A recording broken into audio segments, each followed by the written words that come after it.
Hello അയ്യോ hello കൂട്ടുകാരെ, ഇന്ന് ഉണ്ടാക്കാൻ പോണത് താറാവല്ലേ?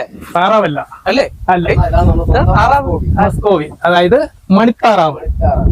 ഒരു പറക്കൽ പറക്കുന്നത് ചന്ദ്രനിലേക്ക് പോകുന്ന ചന്ദ്രനിൽ വയറ്റിലേക്ക് പോകണം. ചുടുവെള്ളത്തിൽ ഇട്ടതാണ് പരിപാടി. പിന്നെ ചൂടില്ല, പെട്ടെന്ന് കിട്ടുണ്ടാ സംഭവം പെട്ടെന്ന് പെട്ടെന്ന് വരുന്നിട്ടാ. കുഴപ്പമില്ല. നല്ല കല്ല് മറ്റേ കിടന്നു കേട്ടോ, കുറ്റി കുറ്റി തൊപ്പ.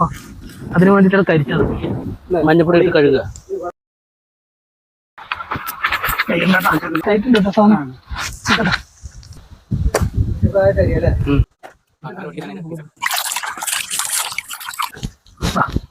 വാരി എടുക്കുക. ഇറച്ചിയൊക്കെ വെട്ടി വാരി എടുത്ത് വെച്ചിട്ടുണ്ട്. വേവിച്ചെടുക്കണം. വെള്ളം ഒഴിച്ചു കൊടുക്കാം. പൊടി ഇട്ടിട്ടേ വേവിച്ചെടുക്കാനുള്ളത് മഞ്ഞപ്പൊടിയാണ്. ഇതാ ഉപ്പാണ്. അതിൽ കൂടെ നോക്കുക.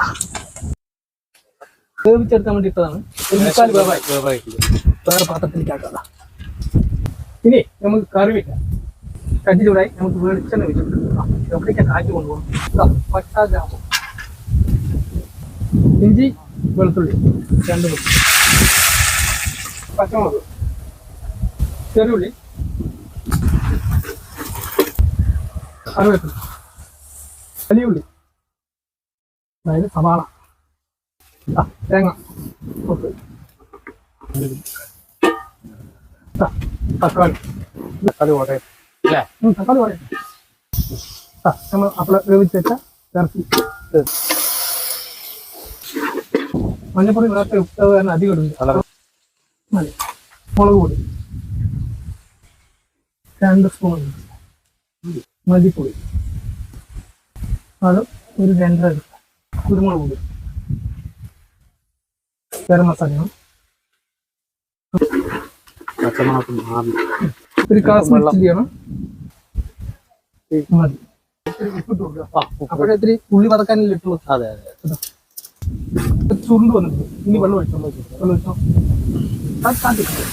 നമുക്ക് മൂടി വെക്കാം അല്ലേ? വേവട്ടെ.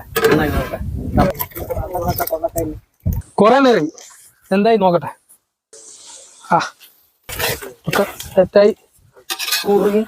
മല്ലിത്തായി ഇട്ടോ, കറിവേപ്പില ഇട്. കറി ആയിട്ടുണ്ട്. മസ്കോവി മച്ചാ. ഇതാ ചപ്പാത്തി ഇട്ട് കൊടുത്തിട്ടുണ്ട്. എന്താ കളറ്, മണം, ടേസ്റ്റ് ഒരു വേറെ. സാധാരണ കോഴിന്റെ സാധാരണ താറാവിന്റെ ടേസ്റ്റ് അല്ല, വേറെ ഒരു വെറൈറ്റി ടേസ്റ്റ് ആണ്. ഞങ്ങളെ ഇന്നലെ ഇത് കഴിച്ചോണ്ടിരിക്കുക. ഇനിയൊന്നും ഞങ്ങൾ പറയാൻ നിൽക്കില്ല.